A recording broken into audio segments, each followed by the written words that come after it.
Have you ever been in the middle of an explanation and you just lose it? Have you been in front of a group facilitating a group of professionals and they're just not tracking what you're saying, but you push on anyway, and ultimately it ends up in a failed explanation? You feel like it's going nowhere and you start getting embarrassed. Well, today in this episode, I'm going to talk about a skill stack critical to avoiding embarrassment as a facilitator, especially when you're going down a wrong path or things just don't seem to be clicking with the group.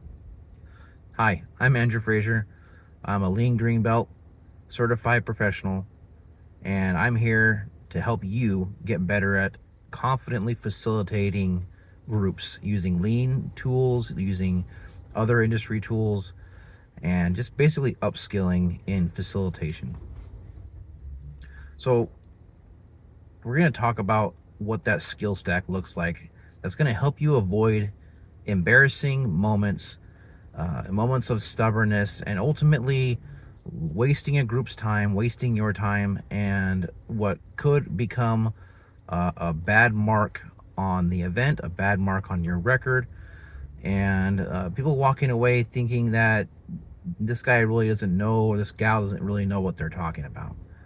So how do you avoid embarrassment? What are the skills that you need to adopt and stack and build together in order to do that?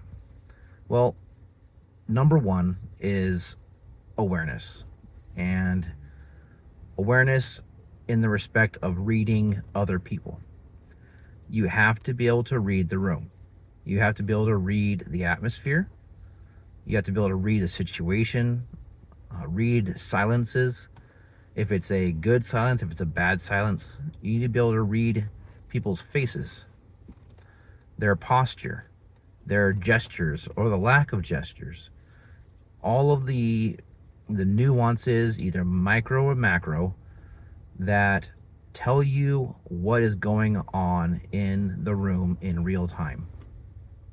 If you can't do that, I would say this is number one for that very reason. If you can't do that, you're going to miss all of it. You're going to miss everything. You're going to create embarrassment for yourself, and only maybe after the fact, or only if someone else tells you what happened, are you going to realize what's going on. So the first critical skill in your skill stack is the ability to read people, read the room. What are their eyes doing? How are they speaking? Is the engagement slowing down? What are they doing with their arms? What are they doing with their legs? If you can see their legs, uh, you can just tell in a large way, which is macro, what they're doing. And then you also watch their micro expressions. You should be scanning the room and checking out. You should be fully aware.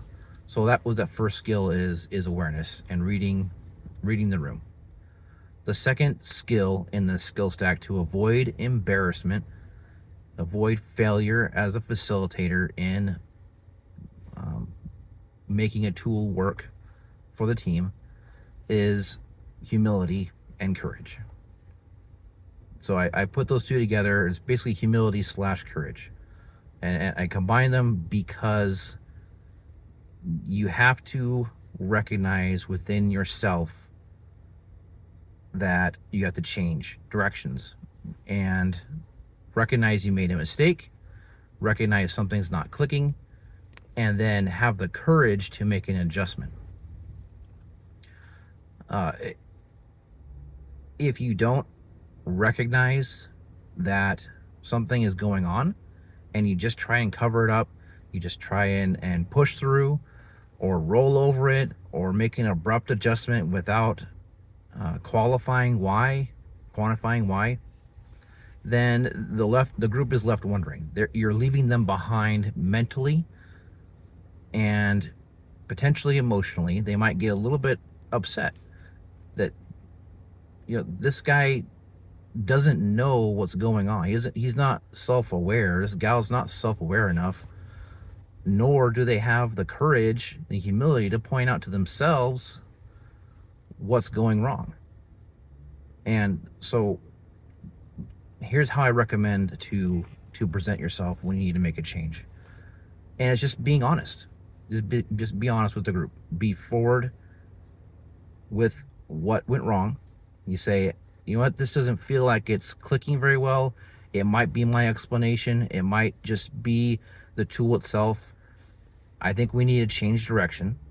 I've got something else prepared. And if it's okay with you, I'll start over and we'll head in a new direction with this. And you just change direction. They're not going to fault you for that. They might be just momentarily upset by the change, but believe you me, pushing through and pushing on with a bad explanation or a group that is growing disengaged is far worse. It's so much worse, and you don't want that to happen.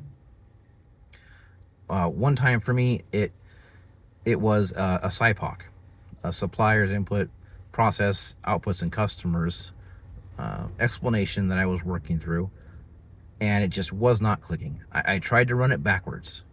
I had been given a preview in a training about how it could be run, and it felt good. In that particular training, with that particular example, in that particular group, it worked.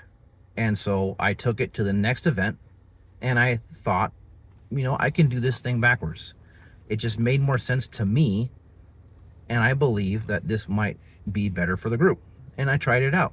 I tried explaining it, and then I tried jumping into it with the group and leading them through the exercise, and it just was not going well.